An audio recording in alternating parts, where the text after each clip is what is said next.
네, 안녕하세요. 한반도평화연구원 좌담에 오신 여러분 모두 환영합니다. 이번 좌담회의 제목은 북한 경제 현안과 전망입니다. 북한 경제, 한국에 사는 사람들한테는 북한 경제가 수수께끼 같습니다. 왜냐하면 한국에서 작동되는 경제 방식과 북한에서 작동되는 경제 방식이 너무 다르기 때문에 이해하기 어렵거든요. 이 수수께끼를 풀기 위해서 한반도평화연구원이 세 분의 전문가를 모셨습니다. 김규철 박사님 모셨습니다. 네, 안녕하세요. 한국개발연구원에서 북한 경제 연구하고 있는 김규철이라고 합니다. 최설 박사님 모셨습니다. 네, 안녕하세요. 저는 북한대학교 신윤북한연구소에서 북한 지역 경제를 연구하고 있는 최설입니다. 예, 홍지연 박사님 모셨습니다. 안녕하세요. 저는 통일연구원에서 북한 경제를 주로 연구하고 있는 홍재환입니다. 예, 반갑습니다. 이 세 분이 북한 경제의 수수께끼를 우리한테 이해할 수 있는 방식으로 쉽게 전달해 주실 겁니다. 첫 번째 꼭지입니다. 북한의 과거 경제 상황을 어떻게 이해할까? 이거에 관련돼서 북한 경제연구에서 전문가인 김병현 교수님이 계십니다. 이분께서 과거 냉전기 북한 경제를 이해하기 위해서는 세 개의 주제어가 필요한 것 같다. 그 첫 번째는 계획, 두 번째는 대중동원, 세 번째는 최고 집권자의 자의적 개입. 이렇게 말씀하셨는데 각 꼭지별로 이게 무슨 의미가 있는지 좀 설명해 주시기 바랍니다. 첫 번째는 김규철 박사님께 질문을 드립니다. 북한 경제, 계획 어떻게 연결돼 있었나요?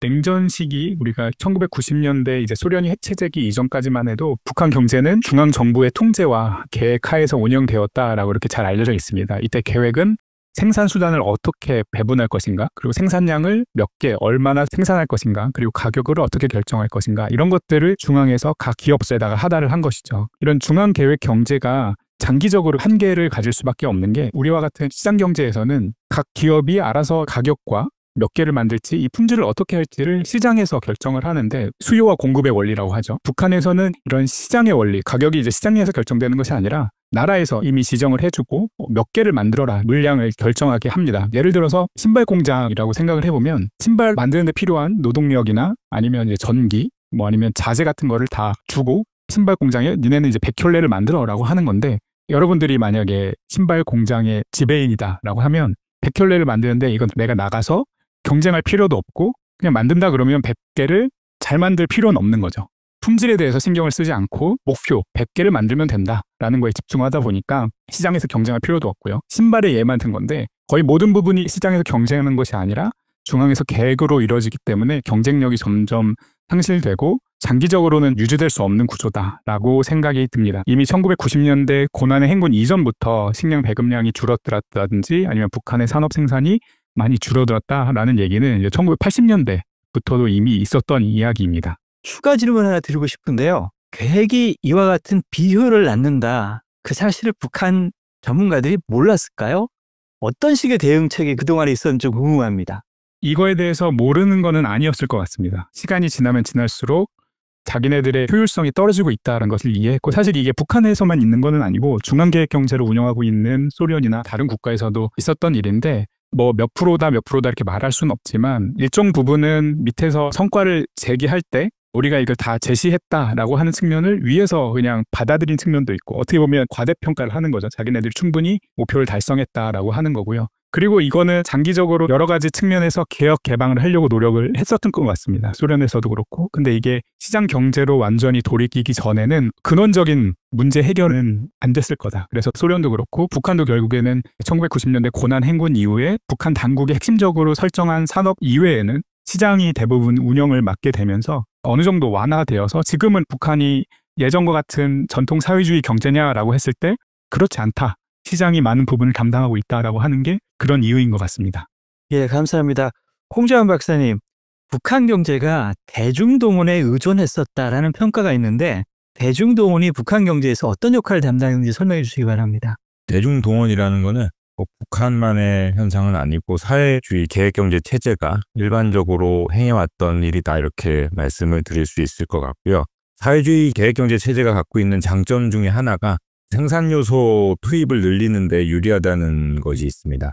중앙정부가 경제활동에 관한 의사결정을 주도를 하기 때문에 정부가 나서서 노동력을 생산 현장에 더 많이 투입을 하고 자본 투자를 늘리고 이러는 것이 일반적인 시장경제 국가들보다 용이하다는 장점이 있기 때문입니다. 말씀드린 것처럼 사회주의 국가들은 대부분 초기에 외연적인 성장 방식, 즉 생산 요소 투입을 늘리는 방식으로 높은 성장률을 기록을 해왔고요. 그 과정에서 이 대중운동이 사회주의 건설의 혁명적인 열기를 불어넣는 역할을 하면서 중요한 요소로 작용해왔다, 이렇게 말씀을 드릴 수 있겠습니다. 북한 역시 그러한 국가 중에 하나다, 이렇게 말씀을 드릴 수 있습니다. 1950년대 북한을 보면 빠르게 성장을 했는데 여러 가지 요인들이 있겠지만 그 중에 하나가 천리마 운동을 비롯한 여러 대중운동을 통해서 노동 투입을 늘린, 대중을 동원한 그러한 정책이 작용했다. 그 이후에도 북한은 보면 경제 상황이 어려울 때마다 70일 전투, 100일 전투, 150일 전투, 200일 전투, 이런 식으로 대중동원을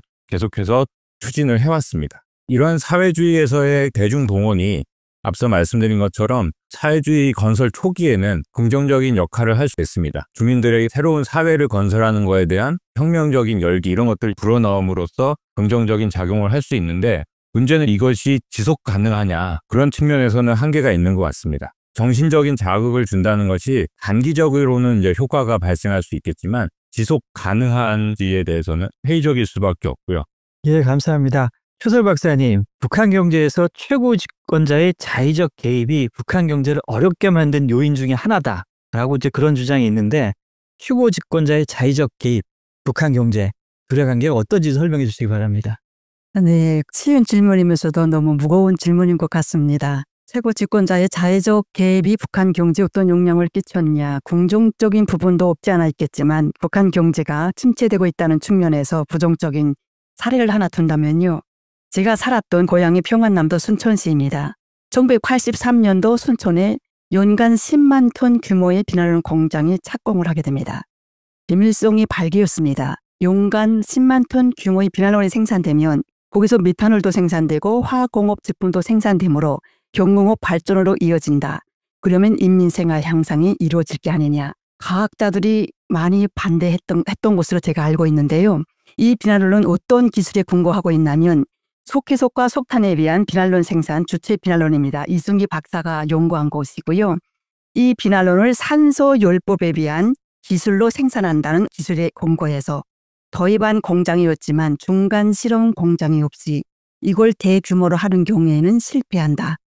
많은 기술자들이 실무 일꾼들이 반대했지만 김일성은 이렇게 이야기합니다. 다른 공장 건설에 외야가 없으면 내가 그 공장을 죽여서라도 주석 펀트라도 투자하겠다. 그래서 순천 비난론 공장은 거의 주석 펀트로 건설되고 83년도 3만 명의 제대군인들이 집단 투입되고 86년도 한 번 더 3만 명이 집단 투입이 돼서 그야말로 최고 지도자의 자의적 개입으로 인해서 건설되었지만 89년도 1단계 준공을 했습니다. 그런데 이것이 실패했단 말이죠.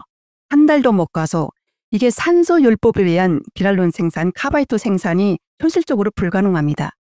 2단계 건설이 착공되지만 1단계가 비난론이 생산 못되면서 이게 실패된 것을 김일성도 인정을 하기 시작했습니다. 그런 가운데 94년도 김일성이 사망을 하게 되고요. 그래서 96년도 저청년에서 그래도 김일성의 유언을 관철해 주겠다 해서 많은 기술적 지원을 하면서 그 카바이트로가 큰 게 3개 있습니다. 비난론 공장에. 그게 1개로라도 살려서 비난론을 좀 생산해 보겠다고 거의 6개월 이상을 상주했었어요. 실패했습니다. 비난론 공장 건설 부지가 연당리 농장, 복무 농장, 큰 기름진 논밭에 건설한 공장이었습니다. 일단 이 논밭이 다 묵혔다는 건 알곡 생산이 그만큼 최고 지도자에 의해서 하락된 거고, 특히 이 모든 설비가 다 수입 설비였습니다. 이게 다 그야말로 폐허가 됐고, 이렇게 돼서 2005년도 김정일이 다 폭파에 치여라 해서 함흥 비난론 공장으로 일부 핵심 설비, 방사직장 설비는 이동해 갔고 다른 설비는 또 다른 공장 기업소로 더 이관되는 이런 현상이 일어나면서 2006년도 내각 총리 박봉주가 비난론 공장 지배인으로 강등돼서 옵니다. 그럼에도 다시 재건되지 못하고 사회주의 계획경제에서 가장 실패작을 상징하고 있는 공장이 바로 최고 지도자가 개입된 순천 비난론 공장이 아닐까. 이 최고 집권자의 자의적 개입이 이와 같은 실패로 돌아가게 됐을 경우에 우리가 학습이 대부분 일어나잖아요. 근데 제가 이제 북한 경제를 보고 정치를 봐도 최고 지도자의 학습이 너무 느리다는 그런 느낌을 받아요. 이와 같은 그 제3자의 그 관측에 대해서 그 현장에서 직접 계셨던 박사님께서는 어떤 생각을 가지고 계시는지 궁금하긴 합니다. 이 빅난론 공장뿐만이 아닙니다. 사리온 카리비료 공장도 실패했고 특히 소해관문도 당시 80년대 건설이 되었는데요. 빅난론 공장이 실패했으면은 거기서 학습 효과다 이런 것이 계획경제 사회주의에서는 그런 일이 없지 않을까 저는 이렇게 생각됐고 어떻게 보면 한강 하구를 막는 것이 소해관문 건설의 부작용이다. 우리가 이렇게 이해하면 되거든요. 이뿐만이 아니고 그 이외에도 많은 평안남도 물길공사라든가 그것이 과연 성공했을까 할 때 정말 저는 사회주의 계획경제가 내각 실무 일꾼들이 제대로 토의를 해서 그 사람들이 발언권을 줌으로써 조금 더 그 성공할 수 있는 방향을 선택하면 좋지 않을까 이렇게 생각합니다. 예, 감사합니다.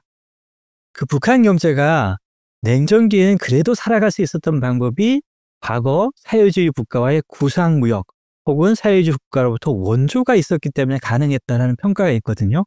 이런 평가에 대해서 김기철 박사님이나 홍지연 박사님께서는 어떤 의견을 가지고 계신지 궁금합니다.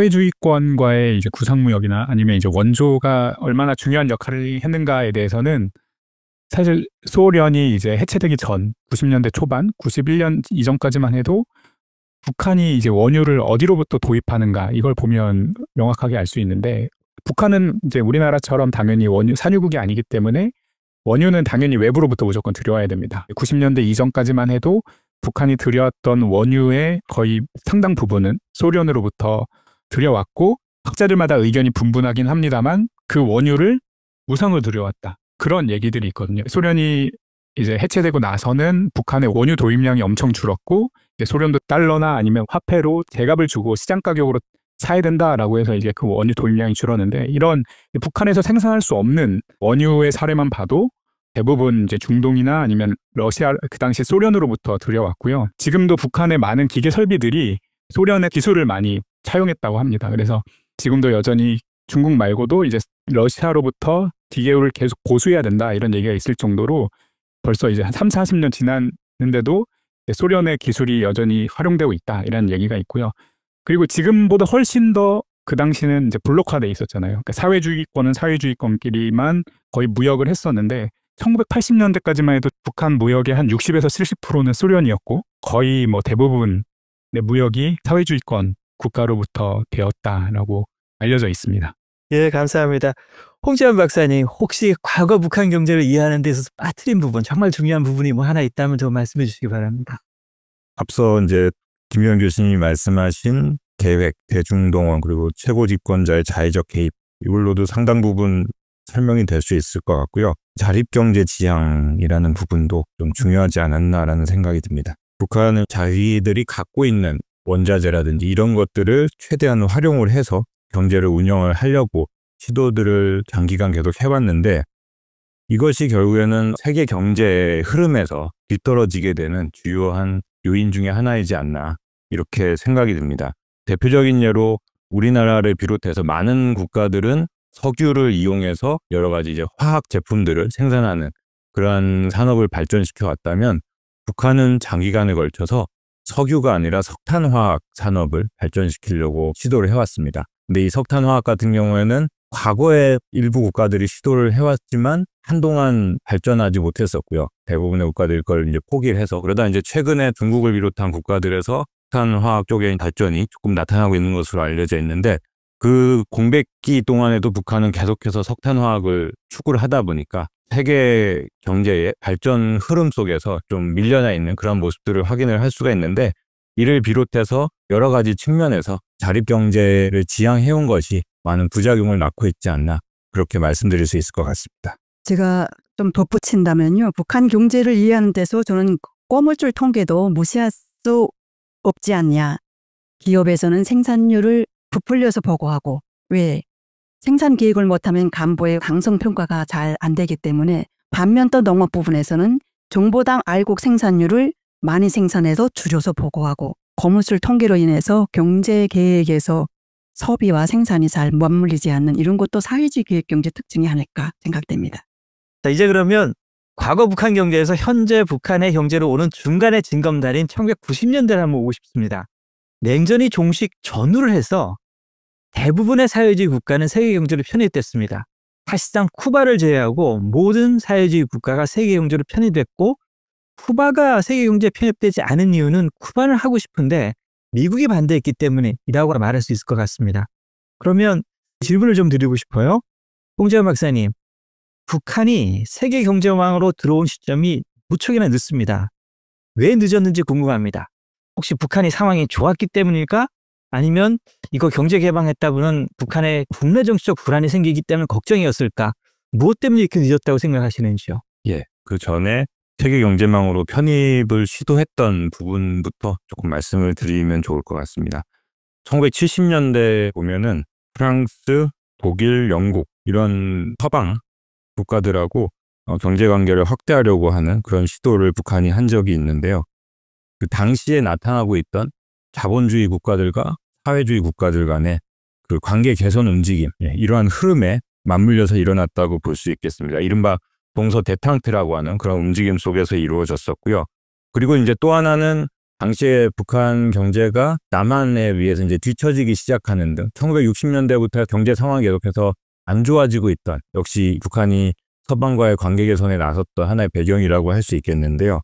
당시에 서방 국가들로부터 차관을 들여와서 기계, 플랜트 이런 것들을 이제 대규모로 도입을 했고, 국제금융기구로부터도 차관을 들여오는 등 이런 식으로 관계 개선에 나섰었는데 결과는 좋지 않았습니다. 왜냐면은 1974년에 오일 쇼크가 발생하면서 북한의 수출이 막히게 되고 차관을 갚지 못하게 되는 문제가 발생하다 보니까 결과적으로 계속 채무를 불이행하게 되는 그러한 상황으로까지 가게 되면서 실패로 돌아갔었고요.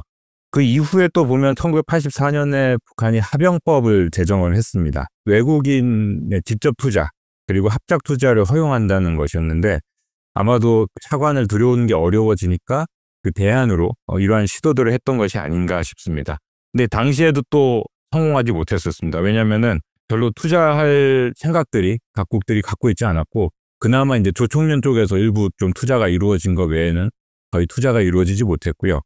그럼 왜 투자를 안 했느냐? 북한이 일단은 뭐 인프라도 없고, 그 다음에 수익이 발생했을 때 그 수익을 가지고 나갈 수 있어야 되는데 그것이 명확하게 보장되지 않았다는 뭐 이런 여러 가지 요인들 때문에 이제 투자가 이루어지지 않았고, 게다가 이제 1980년대 후반에 중국, 소련 쪽에서 이제 변화가 나타나면서 경제적인 변화들이 정치적인 측면에서도 변화를 가져올 수 있다라는 우려를 북한에서 하면서 외국에 대한 개방을 비롯해서 여러 가지 이제 취했던 정책들을 북한이 다시 철회하게 되는 상황이 맞물리면서 결국에는 이것도 이제 실패를 했었습니다. 이렇게 본다면은 이제 그 전에도 북한이 경제 상황이 안 좋았을 때 서방 세계와의 관계를 개선하기 위한 이러한 시도를 해왔었다고 이야기할 수 있겠고요. 그럼에도 불구하고 경제에서의 변화가 정치적인 변화로까지 연결될 거에 대한 우려 때문에 계속해서 주저해왔던 모습들이 있어 왔다, 이렇게 말씀을 드릴 수 있겠습니다.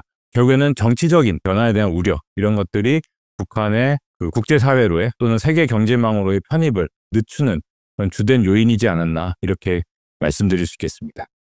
다른 나라들이 1990년대서부터 2000년 초반까지 정말로 힘든 과정이었지만 세계 경제로 들어갔는데, 북한은 이 시기 선군 정책을 내세우면서 오히려 세계 경제와 선긋기를 했거든요.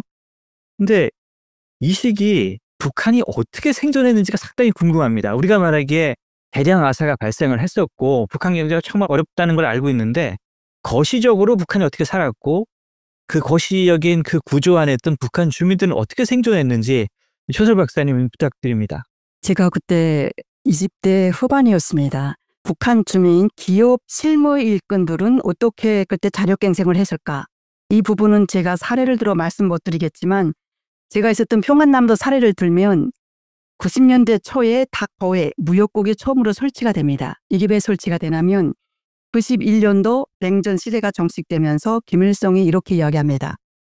우리가 기존에는 사회주의 시장이 살아있어서 자본주의 시장을 보조적으로 이용했지만 사회주의 시장이 다 없어졌으므로 자본주의와 대담하게 손을 잡고 대외 무역을 둔화시켜야 된다.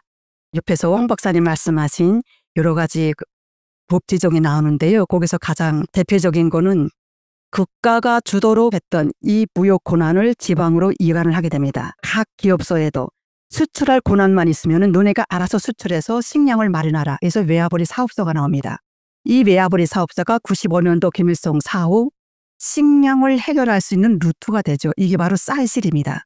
남포항에 수입된 쌀이 어마어마하게 들어왔고 이 쌀을 각 공장 기업소가 너네가 알아서 외화벌이를 해서 이 쌀을 사다가 노동자들에게 공급하라. 이중 배급제가 나온 겁니다. 이건 기업의 차원입니다. 그럼 일반 주민은 어떻게 살았을까요? 그 전에는 내가 바닷가에 살든 산에 살든 배급만 타먹고 월급만 타면 누구나 골고루 평등하게 살았죠. 그러나 국가 공급 체계가 무너지는 동시에 이 지역 자원이 개인 자원으로 되었죠. 내가 바닷가에 살면 손밥을 부어서 고기를 잡아서 수출하면은 그 모든 돈이 내 것이 되었습니다. 춘천에 제약공장이 있다고 제가 아까 좀 전에 말씀드렸는데요. 저는 저희 부모님이 화학기술자다 나니까 크면서 계속 이런 말을 거의 자장가처럼 들었습니다. 페니실린은 구균이고 까나미친은 막대기균이다. 구균과 막대기균을 합한 게 바로 마이스입니다. 춘천 제약공장에서 나오는 이 페니실린과 까나미친을 누가 요구하냐. 이미 국가공급 체계가 무너지면서 보건의료 체계도 무너졌습니다. 전염병이 전국을 휩쓸었죠. 그러면 제약공장은 돌아가지 않는데 저는 부모로부터 습득한 기술 자원이 있지 않습니까? 이것을 제가 이용해서 이때부터 약을 만들기 시작했습니다. 이렇게 지역 자원, 부모의 자원을 이용해서 남보다 빨리 시장을 선점한 사람들이 북한의 던주 1세입니다. 아무튼 지역 자원에 따라서 그때부터 북한에는 빈부가 나오기 시작했고 북한 사회주의에 반하는 던주라는 계층이 형성되기 시작했고요. 이와 더불어서 앞서 이미 더에 형성된 더 무역국 산하 90년대 말부터는 전국의 공장, 기업소, 군부대 다 외화벌이 고난을 줍니다. 순천에 또 개인 탄광이 어마어마하게 200개가 중간 배경이죠. 순천 탄광이 북한의 특급 기업소거든요. 왜 순천에만 이렇게 사기업이 많아졌냐 할 때 그 지역 자원이 가장 그 용량을 주었다. 그럼 평양과 평성 같은 경우에는 그럼 무슨 곳이 자원일까? 평양에는 중앙정보가 있고 평성에는 더 지방정보 서대지라는 자원이 있습니다. 이 평성은 그래서 모든 지방정보가 있으니까 북한 사회주의만큼 권력이 돈을 많이 벌 수 있는 구조가 없지 않습니까? 돈은 어두운 데서 나온다 이런 말이 있죠.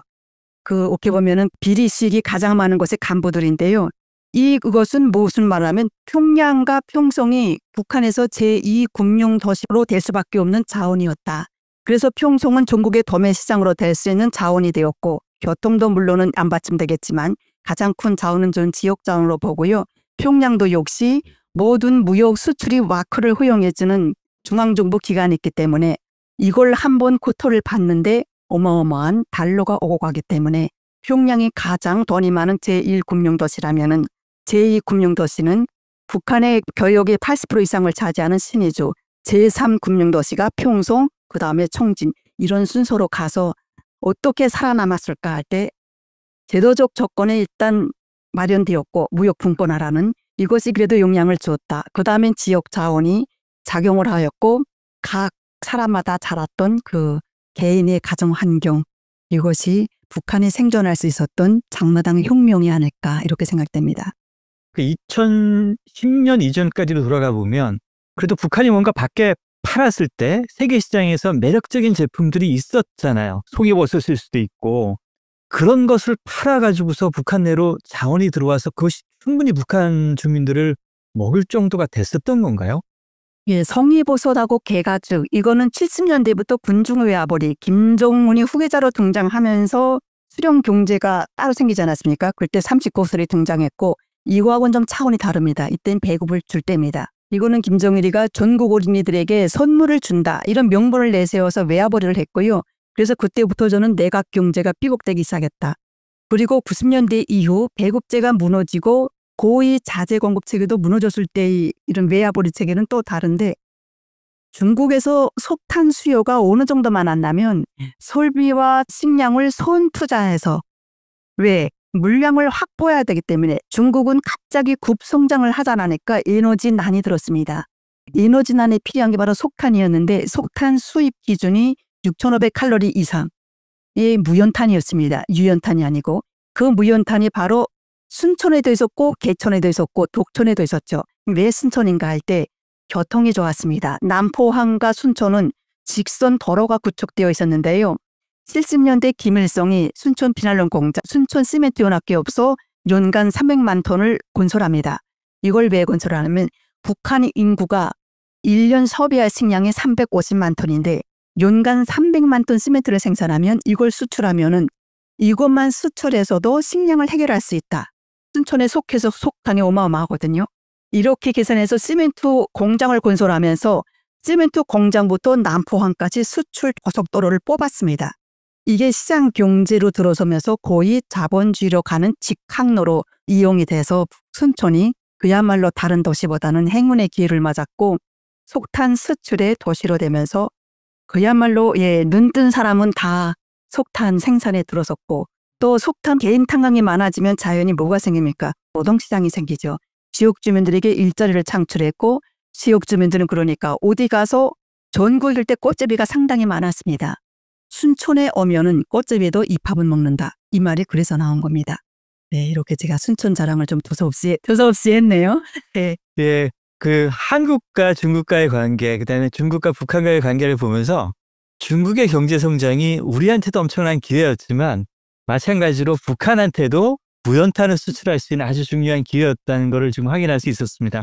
그래도 더 궁금한 사항은 이제 홍정원 박사님께 질문을 드리고 싶은 상황인데요.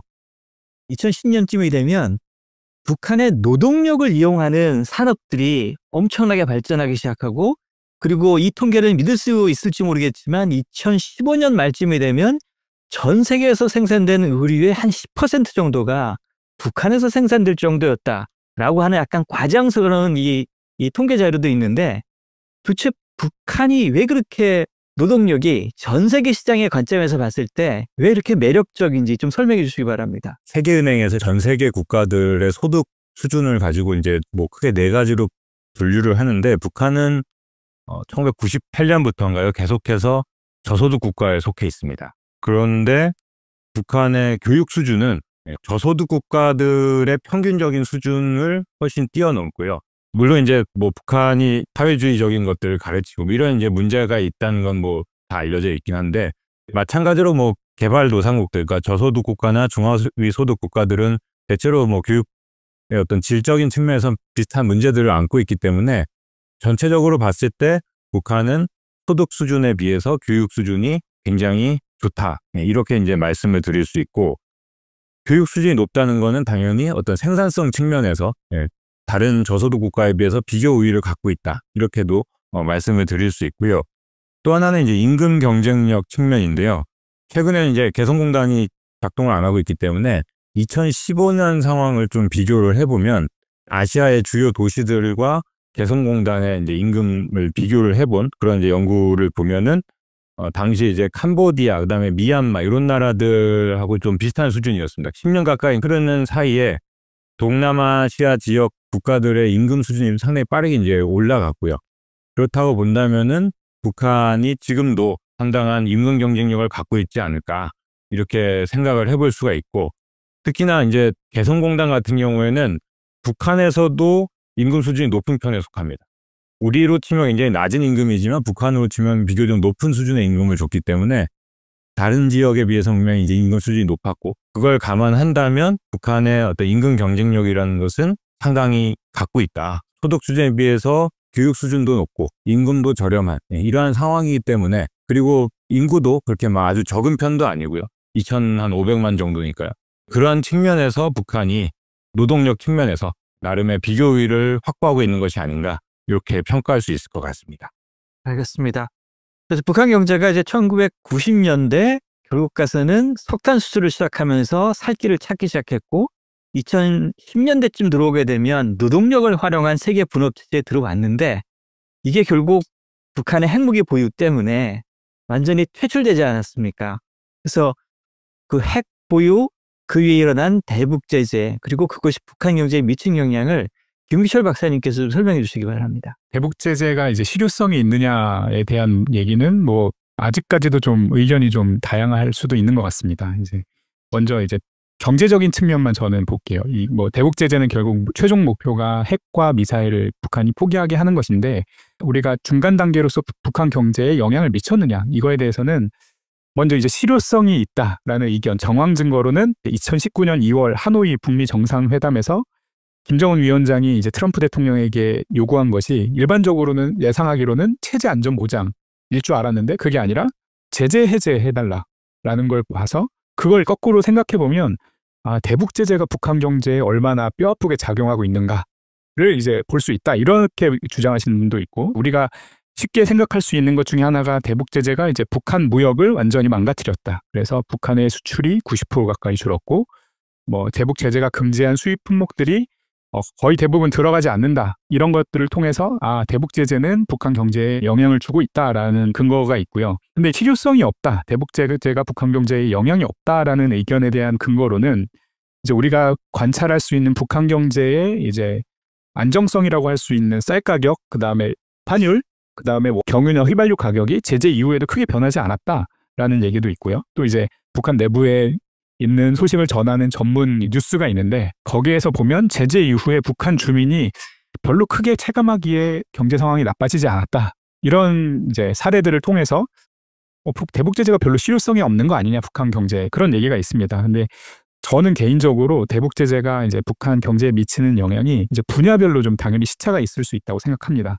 가장 먼저는 제재가 타겟하고 있는 게 당연히 이제 무역 부분이기 때문에 무역에 제일 먼저 직접적인 타격을 주었을 겁니다. 무역은 눈에 띄죠. 데이터로 본 것처럼 정말 많이 줄었고 제재가 금지한 품목들이 수출되지 않고 수입이 안 되는데, 그럼 그 이후에 산업 충격으로 이어지냐, 북한의 산업 생산이 정말 줄었느냐에 대한 거는 아마 시차가 있을 것 같습니다. 첫 번째로 보면 수출을 금지된 품목들 같은 경우는 예를 들어 이제 광산이 있겠죠. 무연탄이 금지되면서 무연탄을 해외에 팔던 기업들은 어떻게 됐을까? 당연히 판로가 막힌 거기 때문에 큰 차질을 빚었을 거고, 자본재, 그러니까 기계화 같은 거 들여오지 못했기 때문에 당연히 이제 생산하는데 어려움을 겪었죠. 근데 이거는 당연히 시차가 있을 수밖에 없습니다. 제재가 있다고 해서 오늘 제재했다고 내일 기계가 고장나는 게 아니잖아요. 고장났을 때 고치지 못하는 거기 때문에, 그리고 재고라는 것도 갖고 있기 때문에 산업 충격에는 당연히 시차가 있을 수밖에 없고, 그 다음에 제재의 원래 스피릿이 북한 경제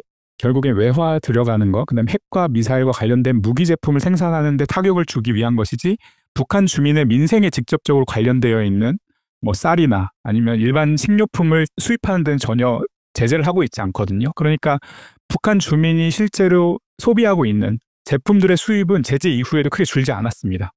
그런 걸 통해 봤을 때 16년, 17년의 제재 이후인 2018년과 19년에 북한 주민이 제재로부터 직접적으로 느끼는 체감하는 것은 크게 영향을 받지 않았을 수도 있다. 나의 일상생활이 그렇게 크게 충격을 받지 않았다라고 느낄 수 있다고 저는 생각을 하거든요. 근데 제재가 장기화되고 산업 생산이 점점 줄어들게 된다면 당연히 북한 주민들의 소득 수준도 줄 거고 장마당의 활기도 줄게 된다면 장기적으로 봤을 때 제재의 영향력은 나타났을 거라고 저는 생각을 하는데, 2020년에 코로나로 인해서 북중 육로 국경이 완전히 닫히면서 제재가 장기화돼서 나온 효과인지 아니면 코로나로 인해서 수입 물자가 완전히 닫히면서 인한 효과인 건지 아마 저는 두 개가 같이 있다고 보는데요. 코로나로 인한 효과와 이제 대북 제재 장기화로 인한 효과가 같이 맞물리면서 제재의 효과를 정확하게 우리가 추정을 할 수 없는 상태에 이르긴 했습니다. 저는 개인적으로 북한 경제 상황을 측정할 수 있는 다양한 지표들을 통해 봤을 때 북한 대북 제재가 북한 경제에 이런 순차적인 영향을 주었다라는 것이 의견인 것 같습니다. 예, 감사합니다. 북한 주민의 입장에서는 과거 국가 배급이라는 게 있었고 그게 잘 작동되지 않으니까 대내적으로 수요가 많은 기업에 있어서는 기업의 노동자들한테 주는 어떤 인센티브를 통해서 살아갈 수 있었을 거고, 근데 하필이면 내가 배속돼 있는 공장이 수출도 하지 못하고 국내적으로 수요가 있는 제품도 생산하지 못했을 경우에는 우리가 알고 있는 장마당으로 돌아가 살아왔어야 될 것 같은데, 실제 이 시기 북한 주민의 삶에 대해서 조금 더 최설 박사님께서 설명해 주시기 바랍니다. 95년 이후부터는 누구나 다 장마당에 나와서 자기의 생존 기반을 닦았고요. 2000년대부터는 북한의 부동산 시장이 부각됐습니다. 저축한 서둑이 있었다는 걸 말해주거든요. 그럼 무슨 장사를 했을까 할 때에 우리가 흔히 안전장사, 달리기 장사 이렇게 말합니다. 소매업은 안전장사, 유통업은 달리기 장사 이렇게 말하거든요. 각자 자기의 마인드에 따라서 어떻게 시장을 개척하냐, 이것도 역시 지역에 따라 다릅니다. 바다에서 살아신 분들은 어떻게 해서라도 선박을 사던가, 선박 업주가 한 명만 있으면은 보통 20명을 고용합니다. 국영 기업에서 일하느니 개인 기업에 고용한 사람들이 훨씬 많다. 이런 말이거든요. 보통 동해나 서해 가면은 개인이 산 선박을 운영하고 표현이 군함처럼 전쟁 때 군함처럼 나간다. 이렇게 이야기하더라고요. 그만큼 그 지역 주민들이 사기업가가 10명만 있으면은 지역 주민들을 목에 살린다. 이런 말입니다. 반대로 친위족 같은 경우에는 국제사회가 북한에 대북 지지해 주면 그만큼 밀무역이 확장이 됩니다. 네, 밀무역이 거의 국가의 호가하에 진행되기 때문에 그 밀무역에 서로 또 이렇게 거의 이 네트워크망이 어마어마합니다. 각 지역마다 그게 공식적이든 비공식적이든 어떻게든 붙어 살고요. 그 다음에 내가 아무것도 할 수 없다 하는 경우에는 빵을 만들거나 음식을 만드는데 이때 그래서 새롭게 생겨난 음식이 인조고기밥과 두부밥입니다. 계속 창의 고안을 하죠. 내가 뭘 해야 시장을 선점할 수 있을까? 이렇게 대중의 지혜로부터 발견된 게 바로 두부밥, 인조고기밥입니다. 또 그 하나의 제가 사례를 든다면 개인이 디젤을 언제부터 만들기 시작했냐 할 때에 90년대 말 2000년대부터 자전거는 너무 비싸서 일단 사지 못하고 내가 필요할 때마다 이동해야 될 때에 버스가 필요한 거죠. 그래서 일대 개인이 버스를 임대하거나 국영버스, 디젤을 사서 아니면 버스, 택시 다 밀수로 들어와가지고 이때 수많은 사람들이 이걸 운영하면서 이동하면서 장사를 했다. 그래서 거의 이렇게 보면은 북한 주민들이 어떻게 살아갈까 할 때에 거미줄망이라고 말해야 될까요? 제가 두부밥 하나를 쓸려드리겠습니다. 가장 쉽게. 한 사람이 두부밥을 만들어냈습니다. 이때에는 자기가 두부를 해서 이걸 기름에 튀겨서 밥을 만들어서 장마당에 파는 이 모든 것을 한 사람이 했습니다. 2000년에 딱 들어서면서 특히 2003년도 종합시장에 공식화됐습니다. 누구나 다 장사하기 때문에 경쟁이 치열해진 거죠. 일단 남보다 머리를 쓰고 빨리 상품을 많이 만들어야 되니까 이때부터 분업이 일어난 겁니다. 콩을 전문 조달하는 콩 조달업자. 이 콩을 전문 사들여서 두부를 전문 만드는 두부 생산업자. 이 두부를 전문 사서 이걸 쪼개서 기름에 튀겨서 넘기는 업자가 또 있습니다. 그 다음에 두부 껍데기를 사서 밥에 이어서 양념을 만들어서 보치에다가 넣으면은 이걸 전문 넘겨받아서 쏘매하는 업자. 이렇게 최소 하나의 작은 두부밥 하나에 분업이 5개 늘어났다. 북한 주민들은 이렇게 자력갱생해서 자기 갈 길을 개척했다. 이렇게 말하고 싶습니다. 그러면 현재 북한으로 오겠습니다. 지금 현재 북한은 국가가 관여하는 중앙경제와 사적경제가 공존하고 있는 형태로 보입니다. 이 둘의 관계가 사실 이렇게 편해 보이지는 않는데요. 우선 김규철 박사님께 질문을 드리겠습니다. 북한의 공식경제, 중앙경제 잘 작동되고 있는 건가요? 혹시 중공업, 경공업 두 개 분야에서 좀 분화 현상이 발생하고 있는지요?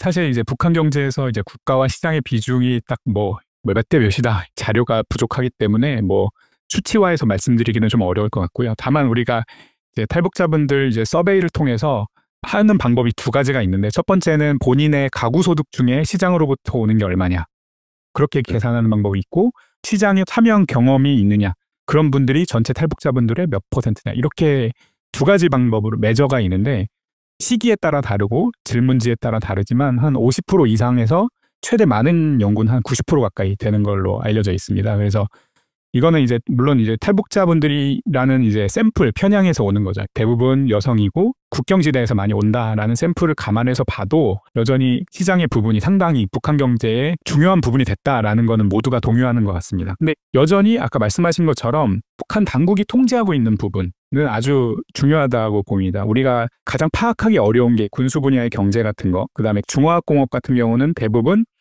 연합기업소, 그다음에 1급 기업소, 특급 기업소 이렇게 분류되어 있기 때문에 최우선적으로 북한 당국이 자원을 투입하는 것으로 알려져 있고요. 그다음에 철강, 화학, 전기, 기계 이런 것들은 국영기업이 전담하고 있어서 북한 경제에서 국가 경제의 역할은 아직까지 중요하다라고 볼 수 있습니다. 근데 이제 아까 이제 최서희 박사님께서 말씀하신 것처럼 먹거리, 우리가 일상적으로 쓰는 일용품, 경공업, 장마당 중심으로 한 서비스업 같은 경우는 사경제와 아주 밀접하게 연관되어 있다라고 볼 수 있습니다. 이제 소비재 관련 장마당 기업 같은 경우는 장마당과 관련된 부분에서 유통되기 때문에 상대적으로 이제 국가가 직접적으로 운영하는 중공업 분야에 비해서 이제 당연히 국가가 개입하는 비율이 적을 수 있을 거고요. 근데 이제 최근에 이제 김정은 위원장과 이제 북한 당국이 북한 주민의 실생활과 밀접하게 연관돼 있는 부분도 우리 당국이 직접 챙기겠다. 그러면서 지방발전 20승 10 정책 이런 것도 하지만 이제 북한 당국의 의지가 실제 경제 성과로 나타나는지에 대해서는 우리가 계속 확인해 봐야 되거든요. 그래서 노동신문이나 이런 내부 자료를 통해서 이제 특정 분야, 이제 북한 주민들의 민생과 관련된 부분도 북한 당국이 챙기겠다라는 의지가 있긴 하지만 실제 성과로 이어지지 못하는 현상들이 여러 사례를 통해 우리가 지금까지 봐왔기 때문에 실제로 이제 소비재와 같은 경공 분야에서도 북한 당국이 얼마나 하려고 하는지에 대해서는 시간을 두고 우리가 확인을 해봐야 된다고 생각을 합니다. 약간 추가적인 질문이 있습니다. 북한은 기본적으로 기간 산업 이런 부분들은 국가가 제공하지 않으면 그 안에는 주민들이 아무리 시장에 가서 활동을 한다 하더라도 한계가 있을 수밖에 없잖아요. 그러니까 그런 기간 산업을 확충하고 유지하기 위해서는 막대한 재원이 필요할 텐데 그 재원은 어떤 식으로 조달을 하고 있는 건가요? 지금 시장에서 세금 걷기? 아니면 시장에서 활동하는 돈주들부터 뭔가 커미션을 받아가지고서 이런 재원들을 확보하고 있는 건가요? 한국 생각을 먼저 해보면 GDP는 이제 부가가치의 합계잖아요. 우리가 생산하는 합계, 그러니까 실제로 투입한 것과 생산하는 것 차이가 우리가 부가가치라고 생각하는데 북한에서도 당연히 기업이나 이런 데서 생산하면 투입하는 것과 아웃풋 사이에 갭이 있겠죠. 이게 부가가치라고 한다면 이것을 사실은 북한 당국이 흡수를 했던 거죠. 그러니까 배급을 주고 남은 뭐 전기라든지 아니면 이런 투입물과 사람들에게 주는 임금이라고 할 수 있는 배급을 주고 남은 가치들을 다 잉여 부분을 북한 당국이 수출했던 것이고요. 사실 이런 것들이 상당히 막대하겠죠. 당연히 2,500만의 국민이 있는 국가에서 생산하고 있는 부가가치는 매우 크다고 생각하고요. 그렇지만 이제 시장 경제 부분이 커지다 보니까 북한 당국은 아까 이제 교수님께서 말씀하신 것처럼 뭐 장세를 걷는다든지 북한에도 핸드폰이 보급이 많이 됐다고 하는데 핸드폰을 중국으로부터 싸게 들여와서 비싸게 파는데 북한 당국이 그 핸드폰의 유통을 독점하고 있다든지 아니면 석유 제품 같은 경우도 들여오는 비용과 파는 비용의 갭, 그 차이를 북한 당국이 서플러스 잉여로서 수취하고 있는 여러 가지 이제 준조세 같은 것도 많이 이제 활용하고 있는 것 같습니다. 예전에는 그래서 공식 부분에서 나오는 생산 단계에 있는 서플러스를 북한 당국이 다 가져갔다면 시장 부분이 커지니까 시장에서 있는 이런 잉여 부분도 북한 당국이 준조세 형태로 많이 수취하고 있다고 생각합니다. 예, 감사합니다. 홍재환 박사님, 이렇게 사적 경제가 커지면 북한 당국의 입장에선 큰 부담이잖아요. 네. 근데 이 중앙정부가 이 사적 시장을 어떻게 통제하려고 하는지 그리고 그 통제의 시도가 과연 성공을 가질 수 있을지 장기적으로 지금 홍 박사님의 의견을 듣고 싶습니다. 김정은 시대에 들어와서 나타나고 있는 특징 중에서 하나가 계획 외 부분, 그러니까는 비공식 경제 부분 중에 일부를 공식 부문으로 편입하는 그러한 조치들이 이루어지고 있습니다. 예를 들어서 2010년대 초반에 나온 기업서 지표라든지 이런 걸 보면 기업이 이제 비공식적으로 생산하는 것을 기업이 계획을 설정하고 생산해서 판매할 수 있도록 하는 그러한 조치를 취했습니다. 이미 기업들은 그러한 조치들을 하고 있었죠. 계획 이외에 생산을 해서 거기서 이제 수익을 얻는 활동들을 하고 있었는데 그것을 공식화하는 그러한 조치가 이루어진 바 있고 비슷하게 2010년대 초반에 이루어진 또 하나 중요한 조치 중에 하나는 이제 현금 돈짜리라는 것을 개설할 수 있도록 해준 겁니다. 그러니까 돈짜리는 계좌라고 보시면 되겠는데 그 이전에는 계획과 관련된 금융 활동을 할 수 있도록 기본 돈짜리라는 것만 만들 수 있었는데 기업소가 이제는 계획 이외에 경제 활동과 관련된 금융 활동을 할 수 있도록 하기 위해서 현금 돈짜리를 개설할 수 있도록 한다든지 또 국가 납부금을 이제 산정하는데 시장 활동을 통해서 벌어들이는 돈도 포함을 시키도록 한다든지 이런 식으로 계속해서 사경제 부분, 비공식 부문을 인정을 하면서 그것을 이제 공식 부문으로 편입하는 그러한 조치들이 꾸준히 이제 이루어져 왔습니다. 최근에는 이제 북한이 좀 경제 상황이 안 좋다 보니까 경제에 대한 통제를 강화하면서 나타나고 있는 중요한 조치 중에 하나가 시장에서 쌀 거래를 하는 것을 이제 통제를 하고 국가가 만든 양곡 판매소에서 쌀을 사도록 하는 양상들이 또 주목되고 있는데요. 그럼 이 국가가 왜 이렇게 비공식 부문을 공식 부문으로 편입하는 조치를 하고 있느냐? 결국 이제 재정적인 부분하고 상당히 관련이 될 것 같습니다. 비공식 부문이 너무 커져버리면 결국에는 국가가 재정적으로 흡수할 수 있는 부분이 그만큼 이제 줄어들기 때문에 어쩔 수 없이 사경제 부분을 공식화하는 그럼으로써 과세 대상으로 삼는다 그러한 조치로 볼 수 있겠고 그다음에 이제 현실과 제도 사이에서의 괴리가 너무 이제 커져버리는 그런 상황을 계속 방치할 수는 없기 때문에 일정 정도의 괴리가 발생해버리면 그것을 다시 이제 공식적으로 수용할 수밖에 없는 그런 측면도 있을 것 같고요. 다만 비공식 부문을 공식 부문으로 편입하는 이런 조치들이 그럼 구체적으로 얼마나 현실 속에서 실제로 나타나고 있느냐 이런 부분에 대해서는 아무래도 자료가 제한이 되기 때문에 판단하는 데 있어서는 좀 어렵다 이렇게 이제 말씀을 드릴 수 있을 것 같습니다. 네, 이처럼 중앙정부가 계속해서 비공식 영역을 통제하려고 들어올 때 당연히 비공식 영역에 있는 그 종사하던 분들은 이거에 대한 저항도 할 거 아니에요. 행위자들이 어떻게 대응하고 있는지 최설 박사님께서 좀 설명해 주시기 바랍니다. 제 사례를 말씀드리겠습니다. 제가 2005년부터 한 2년간 빵 과자를 만드는 나름대로 사기업이죠. 예, 운영해 봤습니다. 이때에 뭘 통제했냐면 저로서는 일gon 고용을 할 때에 미성년을 고용합니다. 왜? 미성년은 일단 딸내기 없어서 빵을 훔칠 염려도 없고 일단 가두 여성은 조직 생활이 너무 많아요. 그래서 가두 여성을 고용하면 제가 손해입니다. 물론 월급은 다 각자 생산 실적에 따라서 지급을 했습니다. 미성년 학생들, 10대 학생들, 이 학생들도 가난해서 돈 버는 게 아닙니다. 미성년 인력을 누가 단속을 하냐? 그땐 시사로총 청년동맹 그룹바가 생겼습니다. 이 그룹바는 저를 단속한 게 아니라 이 학생들을 단속을 했죠. 너네 왜 여기서 공부를 안 하고 일을 하냐? 학교가 너무 출석을 안 하니까. 이렇게 단속을 해서 이때에 처리할 뇌물 수단은 제가 아니라 이 학생들이 합니다.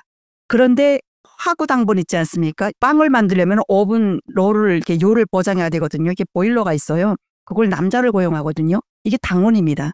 이 당원인 경우에는 북한은 공장에서 83 노동자라는 게 있는데 83 노동자로서 시장활동을 인정받아도 당족은 인정 못 받습니다. 당 이동이셔야 되거든요. 이 지역 사람을 고용한 게 아니라 제가 평안남도에 있다면 양강도에서 옵니다. 북한의 이도의 항천이 꽤 많은 거 알죠? 다 돈벌이 좋은 도시로 오거든요. 그분이 왔는데 이 당원을 고용하면 제가 걸립니다. 이 사람도 물론 걸리지만 이때는 제가 돈을 씁니다. 어떻게 대응하냐 할 때 북한에 이런 말이 있지 않습니까? 예, 정책이 있으면 대책이 있다. 저는 크게는 못했지만 하물며 외화벌이 회사 운영하는 분들은 훨씬 더 잘하지 않을까 이런 것을 제가 곁들여 말씀드리고 싶습니다.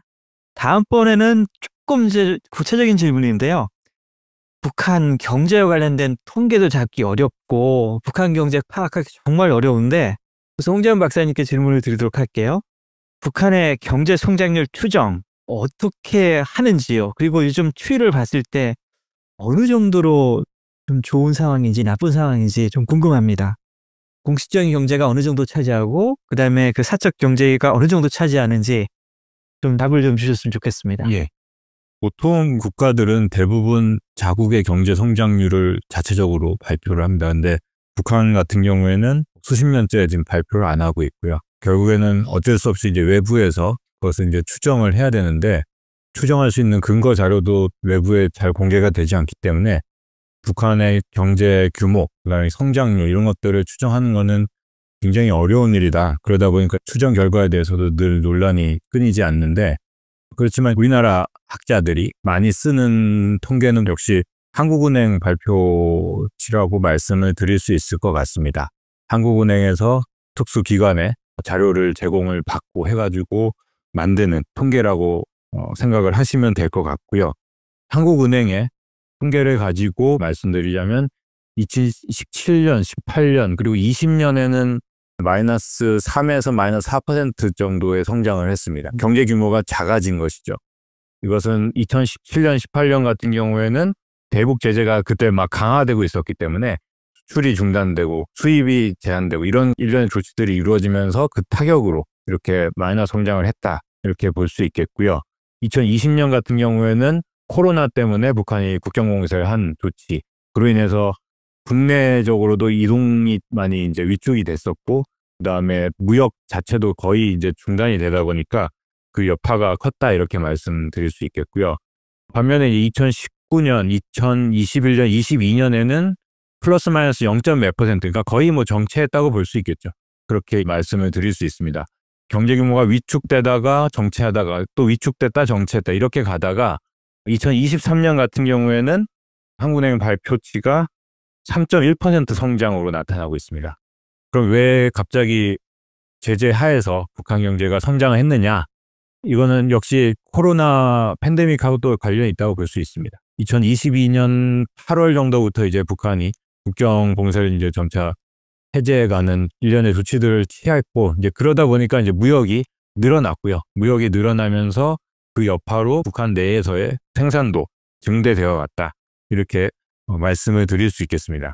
이렇게 보면 제재 강화라든지 팬데믹의 발생이라든지 이런 경제에 부정적인 영향을 줄 수 있는 상황들이 있던 해에 성장률이 급격히 하락하고, 그 이외의 해에는 뭐 정체하고 이런 걸로 봤을 때는 큰 흐름 자체는 뭐 어느 정도 이제 이 한국은행 통계에 동의를 할 수 있을 것 같고요.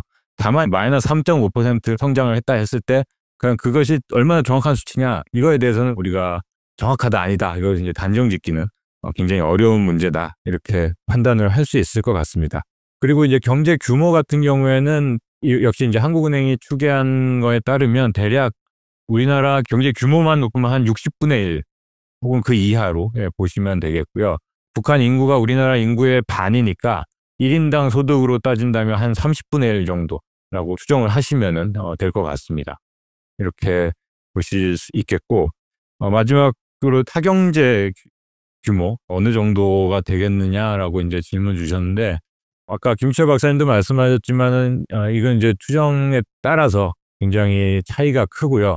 북한 이탈 주민분들의 이제 인터뷰에만 근거해서 보면은 상대적으로 비중이 굉장히 높아진다는 점도 우리가 염두에 둬야 될 것 같습니다. 아무래도 이런 경우에는 이제 사경제 활동을 좀 많이 하셨고, 북한의 이제 경제에서 핵심적인 부분들이 차지하는 비중을 사실 개인이 알기는 어렵거든요. 예를 들어 뭐 철강이 어느 정도가 생산이 되고 있고, 전력이 어느 정도가 생산이 되고 있고, 이런 부분들까지 개인이 그것을 판단을 해서 사경제가 몇 프로고 공식 경제가 몇 프로, 이런 걸 이야기하기는 굉장히 어렵습니다. 그렇기 때문에 결국에는 거시적인 지표들에 근거해서 보는 것이 사경제 부분의 비중을 이해하는 데 더 합리적일 수 있다라고 생각이 되는데, 그렇게 이제 좀 거시적인 자료들에 근거해서 또 연구하신 대략의 추정치들을 보면은 어떤 경우에 이제 공식 부문이 여전히 50% 이상을 차지한다, 이렇게 이제 말씀하시는 분도 있고요. 그래서 그 부분에 대해서는 사실 어떤 정확한 말씀을 드리기는 굉장히 어렵다, 이 정도로 말씀드릴 수밖에 없을 것 같습니다.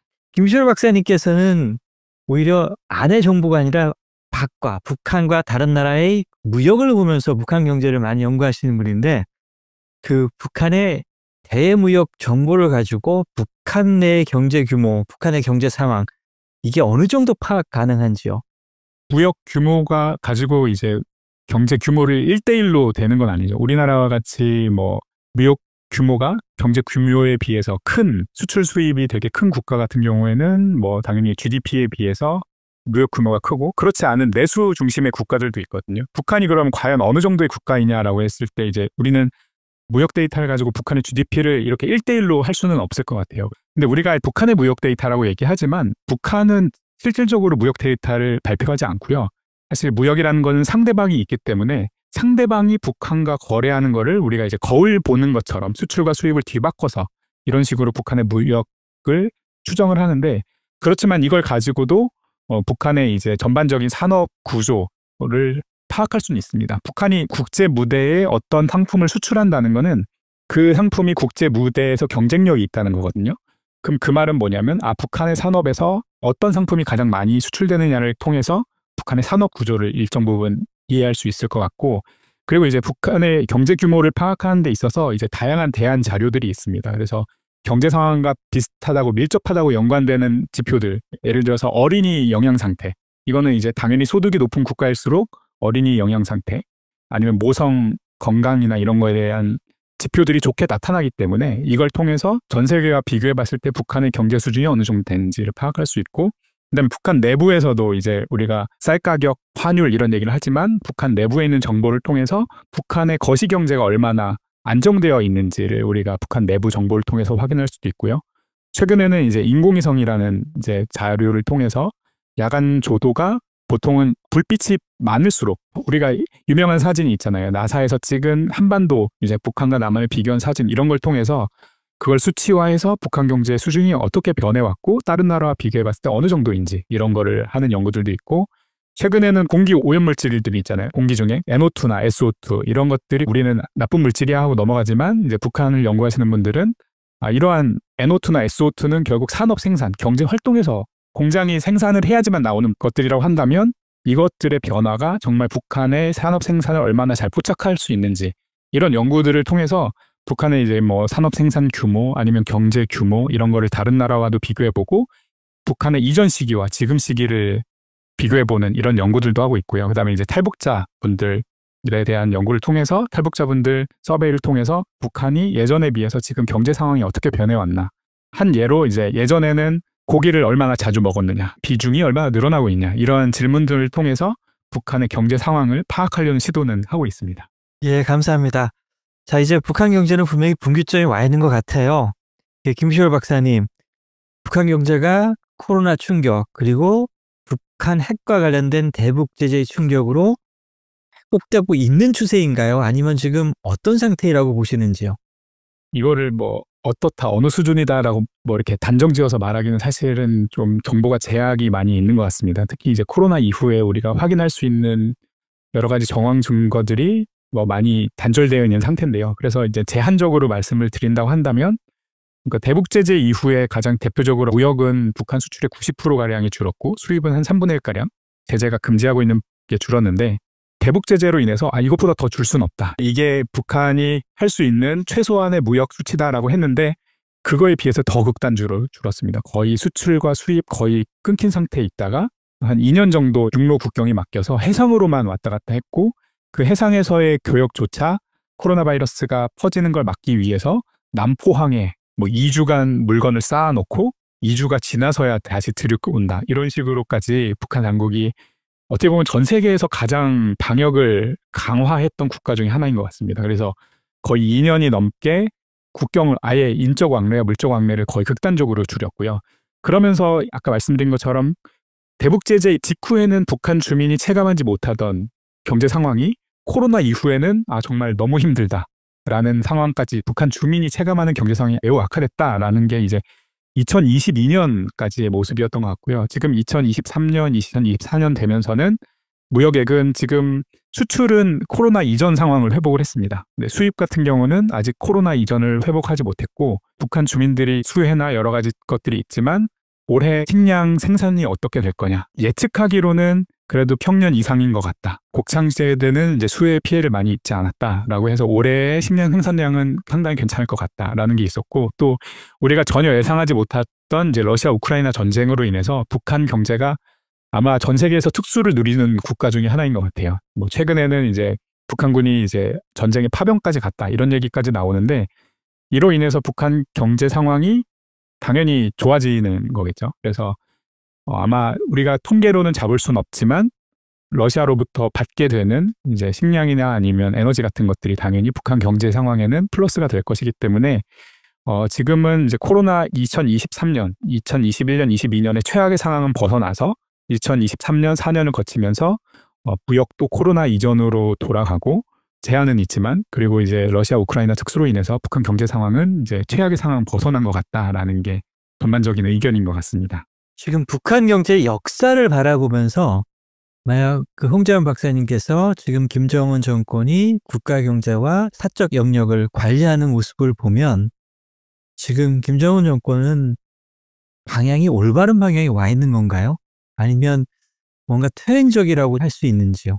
1990년대 이후에 이제 북한 경제의 흐름을 보면 시장화 추세 속에서 완만하게 이제 회복하는 그런 양상을 보인 것이 가장 이제 큰 흐름이라고 생각이 되는데, 그러면서 이제 계속 자력 경쟁을 계속 추구하고요. 지금 이제 뭐 최근의 상황을 본다면은 2010년대 한 초중반까지 하고 2010년대 중반 이후 상황은 좀 다른 것 같습니다. 그러니까 2010년대 한 초중반까지는 김정은 시대 들어와서 시장화를 지향하는 움직임들이 관찰이 됐었다면, 최근에는 오히려 이제 시장을 조금 더 통제하고 관리하고, 앞서 말씀드린 것처럼 미국 판매를 금지를 하고 양국 판매소에서 사도록 한다든지 이런 식으로 이제 시장을 좀 더 제한하고, 대신에 이제 그 시장 부분을 이제 국가가 좀 더 이제 가져가는 그러한 이제 양상들이 나타나고 있는 부분이 가장 큰 좀 차이라고 할 수 있겠는데요. 2000년대 이후에 완만한 회복세를 보인 요인이 꼭 시장화만 있느냐? 그건 아니고 일단 90년대 국영경제 부문이 붕괴됐던 것들이 이제 완만하게나마 계속해서 재건되어 왔고요. 그리고 이제 대외 무역이 확대된 거, 이런 이제 몇 가지 요인들에서 북한 경제가 이제 회복되었던 그런 요인들을 찾을 수가 있는데, 지금의 이제 2010년대 후반 이후의 상황을 보면은 제재로 인해서 이미 대외 무역 부분은 상당히 위축이 돼 있고요. 그런 상황에서 경제를 좀 더 이제 살리고 하려면은 결국엔 시장화를 진전시키고 국영 경제 부문을 이제 재건하고 이런 쪽으로 가야 되는데, 국영 경제 부문을 강화는 하고 있지만 시장 부문은 이제 위축시키는 이러한 이제 정책을 펴고 있어서 그것이 과연 북한 경제에 바람직한가? 그렇진 않을 것 같거든요. 결국에는 이제 경제의 어떤 자율성을 높이고 경제적 유인을 강화하는 이런 쪽으로 가야 되는데, 이제 오히려 이제 역행하는 그런 이제 부분들이 나타나고 있다는 것이 좀 그리 긍정적이지 않은 측면인 것 같고, 국영 부문은 강화하면서 사경제 부문은 좀 위축시키는 쪽으로 갔을 때 또 나타날 수 있는 문제가, 사경제 활동에 의존해온 주민들의 경제 상황이 더 악화되는 이러한 이제 문제가 발생할 가능성도 있지 않을까. 국영 경제가 강화되고 국영 부문에서 주민들에게 월급을 제대로 준다면 뭐 그런 문제가 좀 더 이제 약화되겠지만, 지금까지의 상황을 봤을 때는 그렇진 않은 것 같거든요. 계속해서 국영 부문에서 주민들의 삶을 보장해주는 이런 시스템은 여전히 제대로 작동하지 않고, 주민들은 알아서 생활해야 되는 상태에서 사경제 부분이 약화되는 이러한 부분에 대해서는 좀 우려스러운 그런 부분이 있다, 이렇게 말씀드릴 수 있을 것 같습니다. 지금 국가가 시장을 통제하려고 하는 모습이 북한 내에서 발생하는데, 그렇다면 시장에 있는 주민들은 어떻게 대응할 것 같은지요? 최서 박사님. 주민들 이전에 북한 당국이 최근에 시장 통제 방법에 대해서 좀 말씀드린다면요. 저는 이게 시장화를 완전히 막는 게 아니고 국가 통제권 안에서 기업의 시장화를 허용했다. 저는 이렇게 봅니다. 대표적인 사례를 제가 하나 든다면, 북한이 올해 3월 초 이런 자료를 발표했습니다. 국가의 외화 자금이 부족한 상태에서 은행에서만 외화 교환을 해주도록 한 조항을 없애라. 그러나 이렇게 없앴다고 국가가 정한 협동화폐 거래 환율에는 상관없이 외화 교환은 망탕하도록 허용한 것은 아니다. 이렇게 해서 계속 지금 어떤 환율 안정을 지금 강조하고 있는데요. 이 말이 뭐냐면, 제가 기업소 경영 지회인입니다. 어떤 외화를 바꾸려면 은행을 꼭 이용해야 됐습니다. 이제는 은행을 이용 안 해도 된다. 개인하고도 환율해도 된다. 이런 말이고, 원래 국정환율이 100원이었거든요. 근데 지금의 협동환율은 8,900원입니다. 이게 좀 더 제가 배경을 설명드린다면, 작년에 10월 달 북한이 노동자 월급을 2,300원에서 5만 원을 올렸습니다. 25배 올렸습니다. 2002년도 7월 1일 날 경제관리 개선 조치 때에 노동자 월급 46원에서 2,300원 40배 올린 거하고 비슷한 조치를 일부분 지금 도입을 했는데 공식적으로 발표만 했습니다. 노동자 월급이 이렇게 오르면 환율은 반드시 오릅니다. 쌀값도 오르죠. 그래서 9, 10월부터 북한의 평균 시장 환율이 8,300원이었습니다. 이게 13,000원까지 올라서 이걸 당국이 개입해서 잡았어요. 그래서 올해 3월까지 8,300원 유지됐습니다. 그러다가 노동자 월급 작년 10월에 부분 도입한 것이 4월 달에는 전국적으로 다 도입했어요. 보통 노동자들이 5만 원, 급수가 있는 사람은 8만 원, 의사 월급은 20만 원입니다. 교사 월급도 역시 20만 원입니다. 월급을 이렇게 올려놓으면 이게 무슨 현상이 있냐면, 7월 1일 날 2002년도 갑자기 노동자 월급이 2,300원 올라가서 그때는 아무 감각이 없었어요. 그런데 아는 사람은, 경제대에서 아는 분들은 그때 이렇게 이야기했습니다. 이제 물가가 오른다. 환율도 오른다. 사재기했어요. 그때로부터 딱 1년 후에 쌀값이 46원에서 1,000원 올랐고요. 환율이 1달러에 250원에서 2,500원 올랐습니다. 그럼 이 학습 효과가 있는 주민들이 지금 가만히 있을까요? 국돈을 가지고 있는 사람은 외화를 막 사들입니다. 양국 판매소도 같습니다. 국가가 식량 수급을 장악하자는 목적에서 장마당에서의 식량 판매를 다 없애버렸습니다. 결국 이거는 성공했어요. 제가 확인해 보면은 지방정부가 운영하는 양국 판매소에서 사는 사람들이 거의 50% 넘어섰습니다. 이건 거의 성공한 거나 저는 같다고 생각하거든요. 그럼 이 양국 판매소에는 식량을 어떻게 파냐? 장마당보다는 아주 조금 싸게, 지금 7,000원까지 올라갔거든요. 식량 가격이. 원래 코로나 때에도 북한 식량 가격이 4,600원이었어요. 안정됐거든요. 그럼 지금 왜 올랐을까? 월급 인상하면은 그만큼 이 공급력도 따라줘야 되는데 그거 따라주지 못하고 이 부작용을 이제 어떻게 잡을까? 국가가 운영하는 양곡 파면서가 제대로 운영되려면 협동 농장에서 생산되는 알곡 수매 가격을 현재 45원입니다. 6원인가 44원인가 이걸 다 2,000원으로 올려줘야 됩니다. 이번에 이제 식량 수매 어떻게 하겠는지 모르겠지만 이런 모든 경제 시스템을 개혁하지 않고 통제하고 싶은 부분에만 적용하다 보니까 부작용이 많이 생겨서 북한 사람들은 주민들이 살아가는 이야기가 살기 힘들다 이런 얘기가 나옵니다. 추가 질문을 드리자면 지금 2002년도에 근로자의 임금 상승이 있었을 때 나타난 부정적 현상이 지금 2023년에 똑같이 나타나는 거잖아요. 그리고 2006년에 화폐 개혁도 완전히 실패했고, 그러니까 북한 경제가 이렇게 몇 번에 걸쳐 실패를 했는데도 불구하고 이렇게 학습이 안 되는 이유가 뭔지 저는 좀 이해가 안 가거든요. 그래서 혹시 최설 박사님께서는 북한 내에서 좀 오랫동안 계셨기 때문에 그래서 추정치를 주실 수 있다면. 제가 추정치까지는 아니고 그냥 경험과 저희 형제들하고도 전화를 하면서 북한을 동향을 제가 비교해 본다면 정부는 그럼에도 왜 학습 효과가 없을까? 학습 효과는 없지 않아 있습니다. 요게 하나의 그 사례적인 거로 법을 많이 지정했는데 영수증법이라던가 호풍 방지법이라던가 그리고 상품 식별법, 바코드 모든 상품에 이런 것을 도입하는 건 저는 긍정적이라고 생각하거든요. 관부들이 뇌물을 없애는 원천적인 궁고를 제시했다고 저는 생각하는데 그럼에도 왜 주민들의 장사를 통제하는 정책을 발행을 할까 하는 거는 어떤 독재 능력을 믿는다고 해야 될까. 북한은 어떻게 보면은 많이 세뇌되어 있어서 생각보다 한 번 공포 정치를 하면은 다 움츠러듭니다. 그것이 사회의 속성 이것을 정부도 잘 알지 않을까. 시장을 억제하면은 여기 한국 같으면 이해를 못할 거예요. 그걸 왜 그럼 들고 이러면 나지?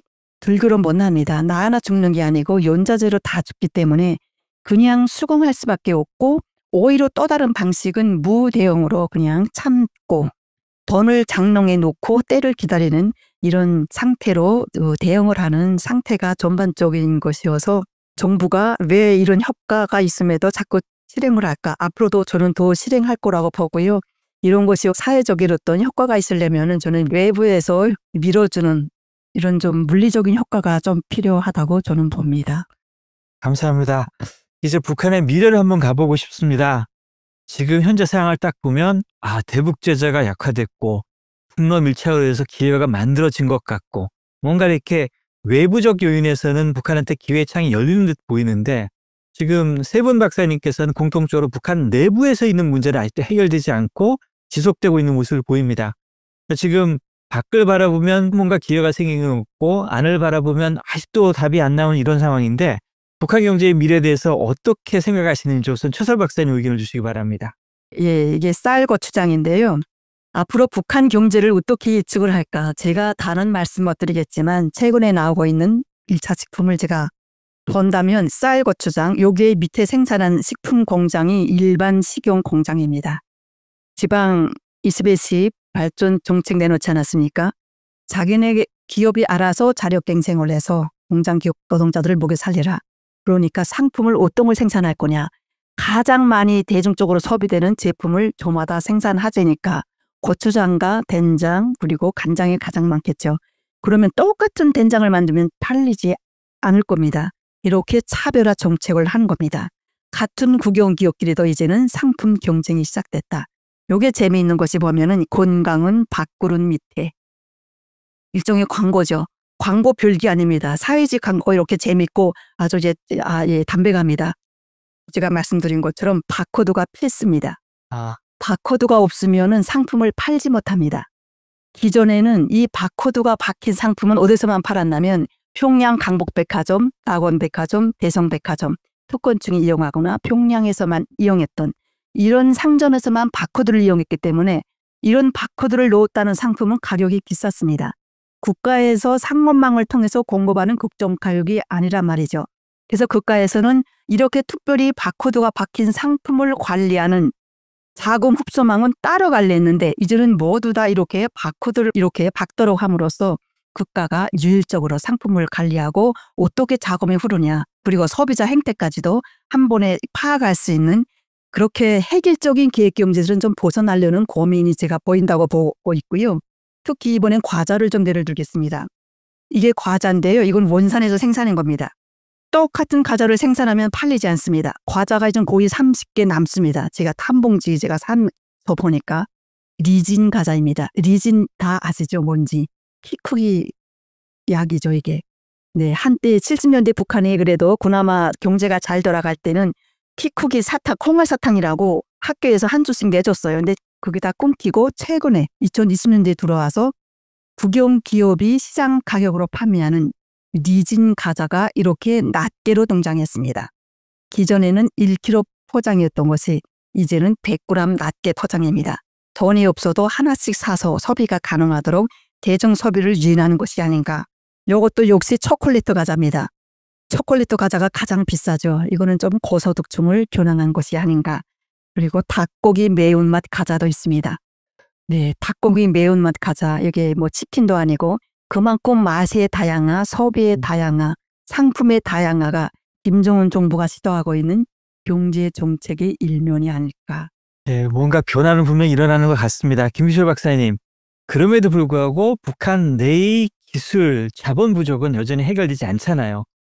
이거 어떻게 해결될 것 같은지요? 아니면 해결이 안 될까요? 최철 박사님께서는 이제 미시적인 측면에서 소비재 기업의 발전에 대해서 말씀해 주셨는데 저도 이거에 당연히 동감을 합니다. 북한 내부에 당연히 변화도 있고 특정 부분에 있어서는 발전이 있을 수 있다고 생각을 하는데 결국 국가 경제라는 거시적인 측면에서 보면 결국 발전할 수 있는 건 딱 세 가지밖에 없거든요. 인적 자본, 물적 자본, 아니면 혁신이라고 하는 것을 통해서 하게 되는데 북한 경제는 아까 말씀하신 것처럼 인적인 자본은 어느 정도 갖추어져 있다라고 한다면 결국엔 물적 자본의 투자, 결국엔 자본이 필요한 건데 북한 내부에는 당연히 충분한 저축이나 이런 자본이 없기 때문에 외부의 투자가 많이 필요합니다. 아마 조금만 투자해도 인적 자본이 충분하기 때문에 발전 속도는 매우 빠를 수밖에 없다고 저는 개인적으로 생각하는데 근데 이제 북한이 과연 어디로부터 투자를 많이 받고 어느 국가와 많이 연결돼 있느냐를 보면 당연히 우리 2010년대 이후로는 중국 일변도 그리고 무연탄 뭐 이런 아까 말씀하신 뭐 이렇게 의류 제품 이런 것들을 수출을 많이 하면서 북한 경제가 지난 10년간 발전해 왔다 이렇게 얘기를 하는데 과연 중국이 북한 경제를 성장할 수 있을 만한 동력이 되느냐에 대해서는 저는 조금 회의적이긴 합니다. 저는 개인적으로 중국이나 지금 최근에 러빙 밀착으로 인해서 북한 경제가 단기적으로는 특수를 누릴 수 있지만 중국 같은 경우는 북한을 과연 경제 성장하게 둘 인센티브가 있느냐라는 측면에서 저는 아니다라고 생각을 하고 러시아도 결국에 산업 구조 측면에서 보면 북한과 상호 호환되는 측면이 없습니다. 러시아는 한국이랑 오히려 더 장기적으로 보면 경제적으로 서로 파트너가 되고 싶어 하지 천연 광물이나 자원 이런 것들로 수출하는 국가인 북한과 과연 경제적인 파트너가 될 수 있느냐라는 측면에서는 저는 회의적이고 북한은 결국에는 단기적으로는 뭐 무기를 러시아에 판매한다든지 아니면 노동자를 파견하거나 군인들을 파병을 해서 외화를 단기적으로는 획득할 수 있지만 결국에는 해외 자본, 결국에는 이제 자본이 들어올 수 있어야 한다고 저는 생각을 하고요. 저는 그럼 북한이 결국에는 이제 개혁 개방을 하고 국제사회의 정상 국가로 한다고 하면 저는 또 전 세계에서 가장 우호적인 환경이라고 생각을 하거든요. 왜냐하면 이제 한국이라는 어떻게 보면 지금은 젊은 사람들이 북한 문제에 대해서 되게 회의적이고 통일 문제에 대해서도 부정적이지만 장기적으로 남북관계가 개선되고 그러면 통일 의식도 바뀌고 북한에 대해서 우리가 적대적으로 바라보는 것이 아니라 옆에서 투자해야 될 대상, 협력해야 될 대상으로 저는 바라볼 수 있다고 생각하고 지난 4, 50년 동안 가장 가난한 국가였던 한국이 지금 선진국이 된 것처럼 우리 동포들이 저렇게 빠른 속도로 그리고 우리가 갖고 있는 문화적인 가치가 있잖아요. 그런 것들이 이제 북한 주민에게도 된다면 우리가 이제 물질적인 투자나 이런 것들이 가능하다고 생각이 들어서 저는 만약에 북한에 있는 사람들이 본다면 중국과 러시아가 아니라 한국이 북한의 미래라고 저는 말해주고 싶습니다. 감사합니다. 홍재현 박사님, 결국 북한의 인적 자원은 그래도 괜찮게 쓸만합니다. 저는 뭐 그거는 다 동의하는 것 같아요. 그다음에 외부에서 기술과 자원이 들어오면 일정 정도의 경제 성장이 일어나는데 그래도 하나 지금 남겨진 숙제가 하나 있거든요. 우리가 내연적 성장이라고 말하는 그 승수 효과. 북한이 과연 이거를 해낼 만큼의 가능성이 좀 보이는지요? 사회주의 국가들이 중국도 그렇고요. 네, 발전을 하려면 결국에는 이제 개혁 개방을 해가지고 외국 자본도 유치하고 기술도 도입하고 이러면서 변화를 해야 되는 것이고 북한 역시 마찬가지인 것 같습니다. 결국은 체제 전환으로 가는 것이 이제 핵심이고 사회주의 계획경제 체제가 갖고 있는 크게 두 가지 특징이 있는 것 같습니다. 하나는 생산수단을 개인이 소유하는 것을 금지하는 또 하나는 이제 중앙집권적 계획경제 체제. 그 두 가지 측면이 다 이제 결국엔 바뀌어가는 그것이 이제 개혁이라고 이야기를 할 수 있을 것 같은데 북한은 지금까지는 주로 자율성을 강화하고 권한을 이제 분권화하는 뭐 이런 쪽에 이제 초점을 맞췄지 생산수단의 사적 소유를 허용하는 데에는 굉장히 인색하고 뭐 사실상 이제 그런 조치를 취하지 않았다 이렇게 얘기를 할 수 있습니다. 개인들이 생산수단을 확보하고 있는 이런 것들이 나타나고 있지만 그래서 이제 공식화하지 않고 있는 그런 상황인데 결국엔 이제 북한이 획기적인 변화를 하려면 생산수단의 사적 소유를 금지하는 이 부분을 이제 풀어야 되는 북한은 아직 그런 의지를 내비치지 않고 있는 그런 상황이라고 볼 수 있을 것 같고요.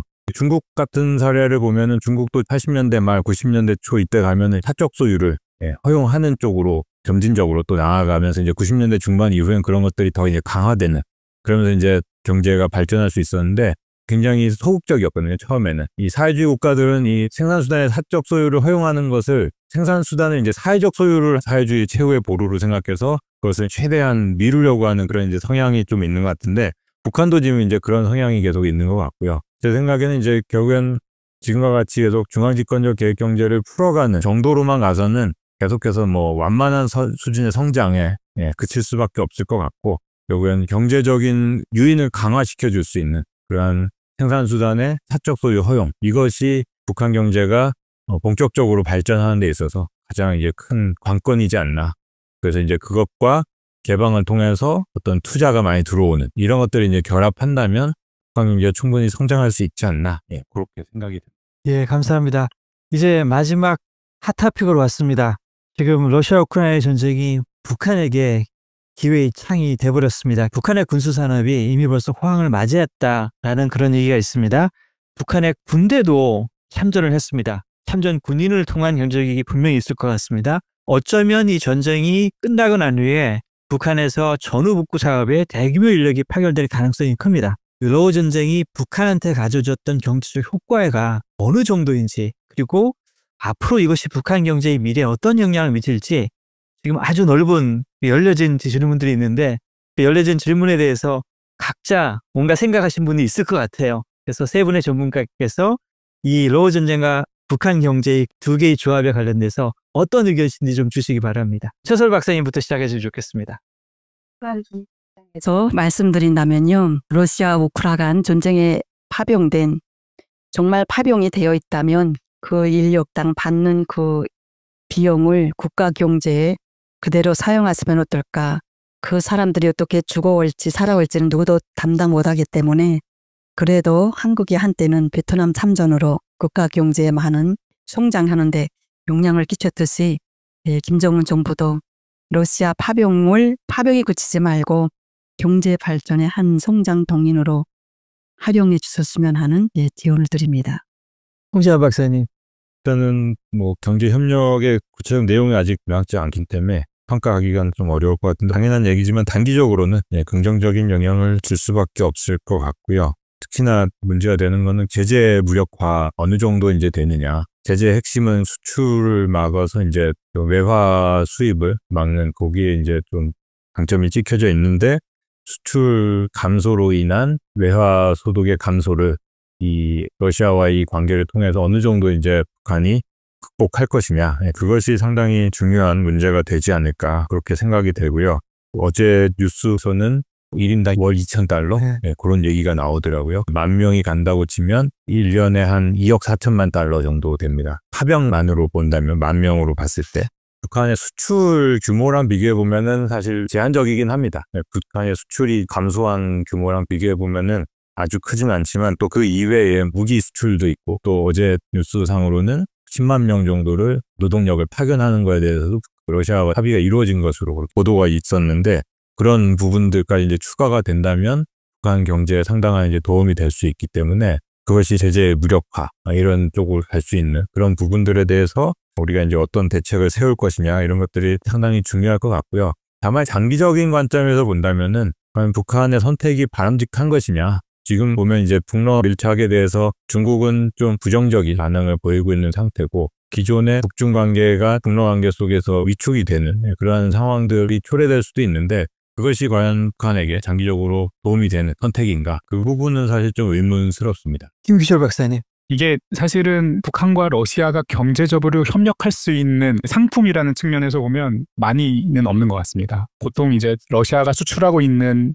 것들이 북한 입장에서는 석유나 아니면 이제 밀이나 이런 이제 식량 외에는 사실은 북한 입장에서 특별히 살 만한 요인도 없고 북한이 수출하고 있는 것도 러시아 입장에서는 딱히 매력적인 상품은 아니기 때문에 둘이 상품으로서 교류한다라는 거는 제한적일 것 같다는 생각이 들고 결국에 이제 러시아와 북한이 교류할 수 있는 건 인력과 관련된 것. 홍전 박사님 말씀하셨지만 북한이 보통 해외 파견 노동자가 대략 10만 명 정도다라고 추산을 하고 있고 10,000명이 또 이제 파병될 거다라고 하면 우리가 무역액으로서 3억을 예를 들어서 무연탄을 3억을 수출하는 것과 노동자를 파병해서 하는 3억은 다른 개념입니다. 왜냐하면 우리가 3억어치를 수출했다고 했으면 그 3억 원 안에는 북한 정부 입장에서 보면 탄광 광부들한테 임금도 줘야 되고 코스트가 있는 거죠. 물론 군인들한테 다 수취하겠다는 아니지만 상당 부분은 북한 정부가 가져갈 수 있다고 생각하거든요. 똑같은 3억 달러를 하더라도 그 양이 달라질 수 있다는 생각이고 두 번째는 물건을 팔아서 3억 달러를 받는 거는 상당 부분이 북한 주민들이 실제 경제활동을 하는 임금으로서 쓰이게 되는데 이런 해외 노동자나 아니면 군인을 파병해서 얻는 돈 3억 달러는 북한 당국이 가지고 있을 가능성이 매우 높다고 저는 생각을 합니다. 그래서 아까 최설 박사님께서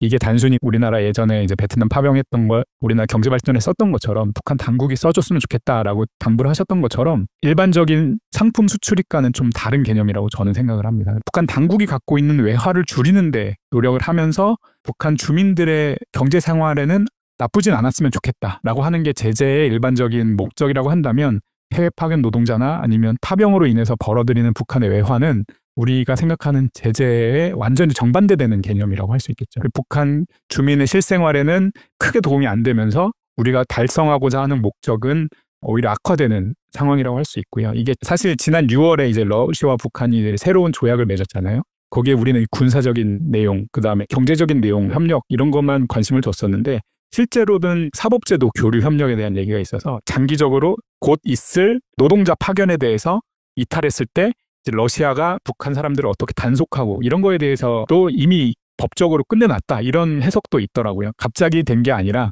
이미 러시아 측과 북한 측은 파병이라든지 해외 노동자에 대해서는 예전부터 준비를 해왔다라고 생각이 들어서 이게 단기적으로는 북한 당국 입장에서는 외화를 벌어들일 수 있는 아주 좋은 수단인 것 같고 다만 북한 민생 경제에 미치는 영향은 매우 제한적일 수 있다. 물론 밀이나 석유 제품 같은 거를 들여오긴 하겠지만 민생 경제에 아주 획기적으로 좋아지는 거는 제한적일 가능성이 높다라고 생각이 들고 인력 파견 같은 경우도 이게 과연 장기적이냐라고 봤을 때는 그렇지 않을 수도 있다는 생각이 듭니다. 우크라이나에 있는 일부 지역에 대해서 건설 노동자를 파견하겠지만 건설이라는 거는 우리가 공장을 돌리는 것처럼 계속 있는 건 아니잖아요. 어떤 건물이 지어지면 그 사람들은 다시 나와야 되는데 그런 측면에서 보면 러시아와 북한의 관계가 항구적일 것이냐 아니면 단기적일 것이냐를 봤을 때 단기적일 가능성이 있어서 그런 측면은 또 고려해봐야 되지 않을까 생각이 듭니다. 예, 감사합니다. 통계를 보니까 베트남이 경제체제를 전환하기 전에 무려 30만 명의 노동자를 동유럽 국가한테 보냈었더라고요. 그래도 그 경제체제가 가지고 있는 모든 문제를 해결하지 못하니까 결국 가서는 스스로 경제체제를 바꿀 수밖에 없는 그런 상황이었는데 어쩌면 지금 러우 전쟁은 북한한테는 바꿔야 될 시점을 자꾸 늦추는 그런 효과만 가지지 않을까라는 걱정은 좀 됩니다. 그리고 최설 박사님께서 참 걱정하신 것처럼 이 러우 전쟁으로 인해 생긴 이 경제적 기회가 과연 북한 주민들한테 좋은 긍정적 방향이 올지 북한 경제가 앞으로 좋은 방향을 찾아 나갈 수 있을지에 대해서 참 걱정스러운 부분이 많은 것 같습니다. 이처럼 세 분의 경제 전문가를 모시고 북한 경제 현황과 전망을 봤습니다. 부디 북한 경제가 방향을 틀어서 좋은 방향으로 그리고 남북의 동질성이 회복되고 그리고 남북 사이의 평화가 이루어지는 날이 빨리 오기를 기원합니다. 이곳으로서 한번더 평화연구원이 주최한 좌담회를 마치도록 하겠습니다. 감사합니다.